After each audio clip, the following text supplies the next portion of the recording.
Bonjour, moi c'est Michael Najar. Je suis professeur de yoga depuis 4 ans dans la belle ville d'Annecy dans les montagnes, où depuis le temps, après avoir donné plein de cours sur Paris aussi, attention je viens de la capitale, je donne des séjours de yoga, de chant, des immersions pour aller un petit peu plus loin dans l'apprentissage du yoga.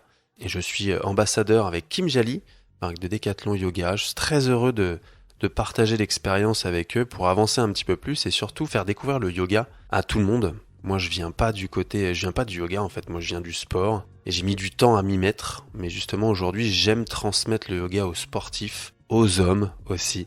Donc je suis ravi de continuer ce chemin vers la découverte et partager mes connaissances. C'est pour ça que je suis très heureux d'être professeur de yoga aujourd'hui pour partager tout ça et aller un petit peu plus loin aussi dans ma pratique spirituelle. Et du coup, voilà, je suis ravi de parler de yoga pour les hommes, pour bousculer un petit peu tout ça avec toi, Sandrine.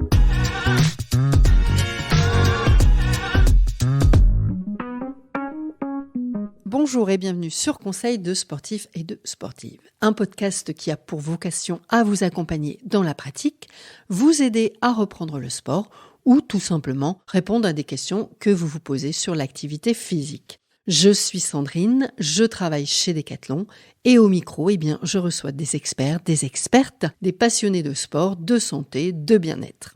La semaine dernière, j'ai eu la chance de recevoir Michael. On a parlé de quoi ? On a parlé de yoga ou comment bien démarrer cette activité lorsque l'on est débutant. Cette semaine, je le retrouve. On parle à nouveau de yoga, mais du yoga et des hommes.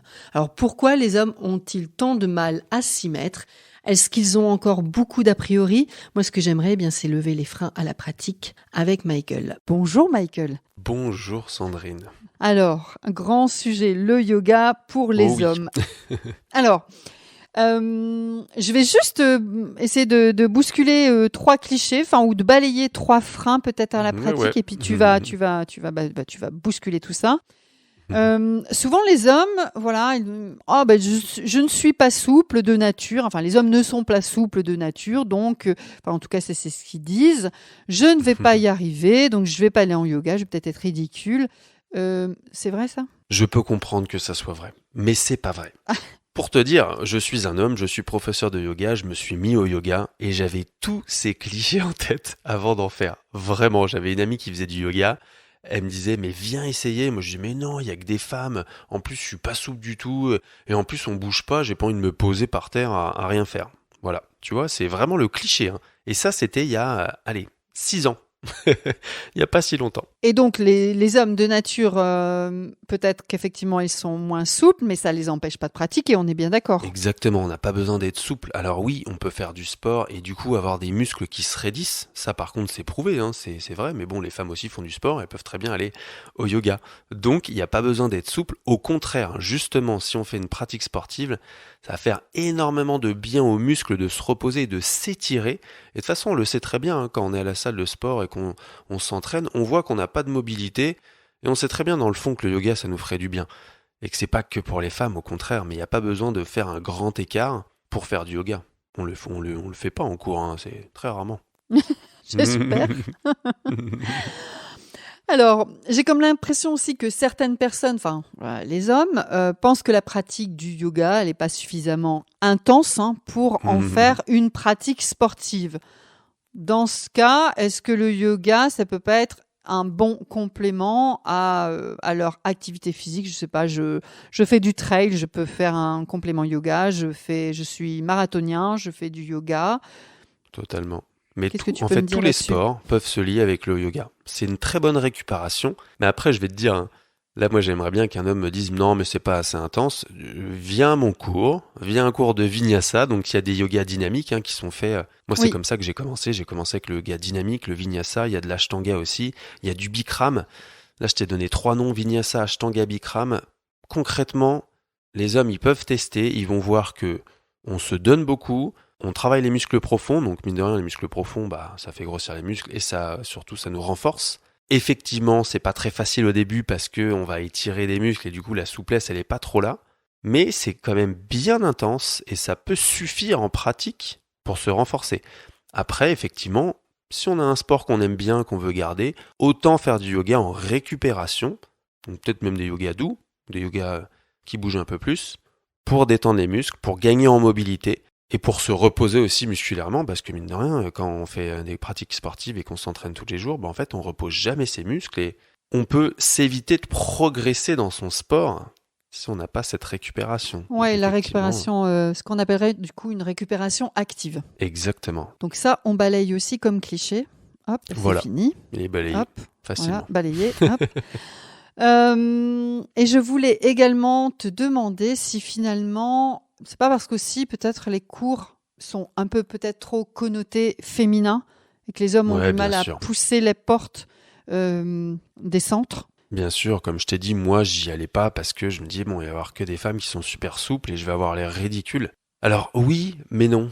Tu vois, c'est-à-dire qu'il y a un moment où il faut arrêter de penser qu'à ça. Le yoga, c'est quand même fait pour se recentrer. On est dans sa petite bulle. Quand on donne un cours, quand on prend un cours, on est sur son tapis. On n'est pas là à regarder tout le monde, à savoir, tiens, elle est plus souple que moi. Lui, il est plus fort que moi, parce qu'il y a ça aussi, faut pas penser, dans un cours de yoga. Il y en a une qui va être souple, mais l'autre, il va réussir à se mettre sur les mains. Et l'autre, elle va dire, en fait, moi, je fais un grand écart, mais j'arrive pas à me mettre sur les mains. Donc, en fait, c'est pareil pour tout le monde. Même une femme va vouloir se mettre sur les mains et tenir des postures un peu plus fortes qu'un homme pourrait peut-être faire plus facilement. Bon, ça, c'est des clichés, mais mine de rien, c'est ce que je vois. Donc, en fait, ça va dans les deux sens. Le yoga, oui, il y a plus de femmes qui l'ont fait. Faut pas oublier que le yoga, ça a été enseigné par des hommes et pratiqué uniquement par des hommes en Inde dans les débuts. Quand le yoga s'est exporté aux États-Unis et en Occident, là, les femmes ont été plus touchées, je dirais. Mais dans les débuts, il y avait autant de femmes que d'hommes dans les pratiques quand on a exporté le yoga. Et c'est juste que, je sais pas pourquoi, chez nous, ça s'est un peu plus vulgarisé chez les femmes. Mais concrètement, il faut pas être une femme pour faire du yoga et un homme peut très bien trouver sa place. Je suis professeur de yoga, je suis un homme. Et ça me va très bien de pratiquer avec des femmes, avec des hommes, enfin voilà, ça devient mixte. Je vois de plus en plus d'hommes quand même, mais c'est vrai que on a beaucoup de préjugés, quoi. Un peu dommage, parce que pas que des femmes, quoi. L'origine du yoga, en quelques mots, nous dire d'où ça vient. Ça vient de où le yoga? Ça a été créé par qui? Pourquoi? Alors, le yoga, ça a été créé par Patanjali. J'ai oublié son nom, prénom, c'est assez long, c'est Jabis Choice Patanjali, quelque chose comme ça. Donc ça a été créé en Inde, en fait, il y a très très longtemps. Je crois 3000 ans avant JC, quelque chose comme ça. C'est vraiment très vieux, des postures qui étaient faites. En fait, le yoga, il n'y a pas que des postures, on connaît nous les postures, mais il y avait, c'était transmis à l'époque à la voix, donc il n'y avait pas d'écrit, on a trouvé des écrits bien après, et ça vient d'Inde. Il y a quelques livres, quelques personnes qui retracent des postures de yoga dans d'autres pays à d'autres moments. En fait, il faut savoir que les postures de danse que l'on voit, ça peut être le yoga, mais finalement, chercher qui l'a fait en premier, c'est pas très intéressant, mais voilà. Le yoga, ça vient d'Inde. Il y a eu plusieurs types de yoga qui ont été faits dans le nord, dans le sud, un peu partout en Inde, et finalement, Suivant les régions, suivant c'est les ça? régions, exactement, suivant les D'accord. régions, qui eux, des fois, n'ont pas le même dialecte, et c'est là que tu vois différents styles suivant les régions du yoga qu'on trouve aujourd'hui en France. Et est-ce que Et le dans d'autres yoga, l'origine du yoga, l'objectif était sportif ou il y avait autre chose comme peut-être médical ou La c'était pour racine du soigner mot ou... yoga, le mot, oui, ça c'est très bien ce que tu dis, ouais. La racine du mot yoga, c'est union.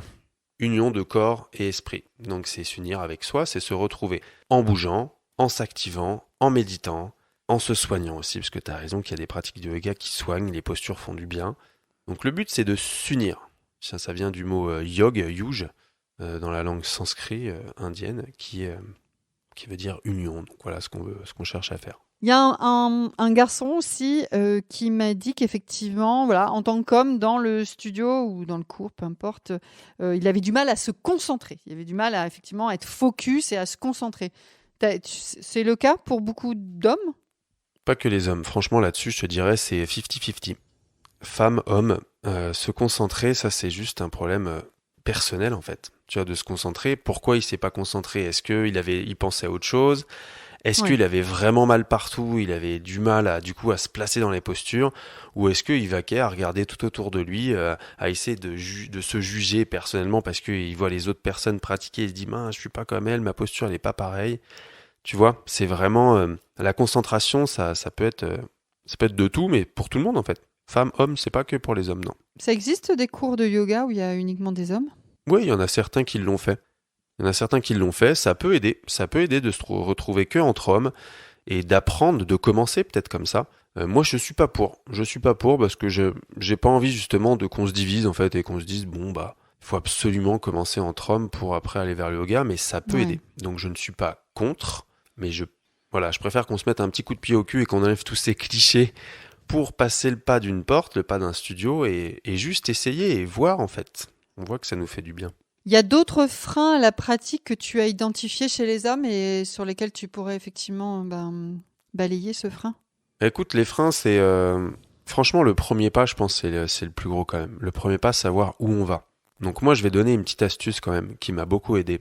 Je refusais d'aller dans tous les studios de yoga, les vrais centres de yoga, les studios de yoga qui font vraiment que ça. Oui. Là, souvent, c'est difficile d'ouvrir la porte parce qu'on va se dire, il va y avoir déjà que des personnes super douées dans le yoga, peut-être plus de femmes en plus, alors que ça, c'est pas vrai pour le coup. Mais voilà ce qu'on pourrait se dire. Donc, il faut être super fort. Tout le monde est déjà à côté super spirituel, ils pratiquent tous. Un peu l'élite du yoga. Voilà. On pourrait dire c'est l'élite, ils font que ça. Ouais. Donc ça, je comprends, c'est dur. Et moi, c'est ce que j'ai fait. Je ne suis pas allé vers ces centres de yoga. Je suis allé vers des salles de sport. Aujourd'hui, on a des complexes sportifs qui proposent de tout, avec du cardio training comme du yoga. Et là, ça m'a un peu plus ouvert l'esprit sur la pratique qu'on peut avoir sportive et le yoga. Et là, j'ai trouvé plein de personnes, en fait. Dans les cours, il y avait autant d'hommes que de femmes, parce que c'est des sportifs qui se sont ouverts l'esprit, qui sont dans un cadre où ils se sentent un peu plus chez eux, mine de rien, parce qu'ils voient qu'il y a une salle avec plein de vélos, une autre salle avec plein de rameurs ou autres, et une autre salle de yoga. Ça semble plus accessible. Alors que c'est les mêmes cours, hein. Les profs qui donnent des cours ici, ils vont donner des cours aussi dans les centres. Mais vraiment, pour commencer, pour enlever tous ces clichés, ça peut vraiment être utile d'être dans un espace qu'on reconnaît au moins. Si je peux en fait terminer, ça serait, Michael, pour conclure, si tu devais donner envie à un homme, à un pote, à un copain, à un collègue, j'en sais rien. Alors peut-être pas un collègue parce que tes collègues ils pratiquent, mais du coup à un ami, à un membre de ta famille, j'en sais rien, un cousin, de pratiquer le yoga, qu'est-ce que tu lui dirais? Une phrase ou 3 mots? Je me sens bien mieux en tant qu'homme. J'ai pas besoin d'être souple. Et je me sens bien mieux aujourd'hui parce que je pratique du yoga qui me lie intérieurement. Franchement, viens pratiquer, ça peut que te faire du bien. Et tu verras qu'il faut pas être souple, faut pas être une femme. Il faut simplement venir essayer. C'est ta dernière phrase? Ça peut être ma dernière phrase, oui. Alors, merci beaucoup. Avec plaisir. Merci Michael, merci pour tous tes conseils. Merci pour votre écoute.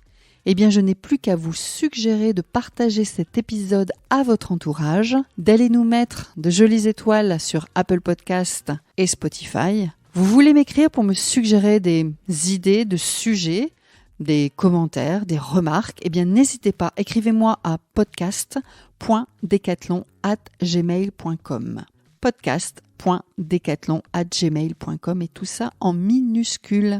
Je vous souhaite une belle semaine. On se retrouve la semaine prochaine. Bye bye. Merci.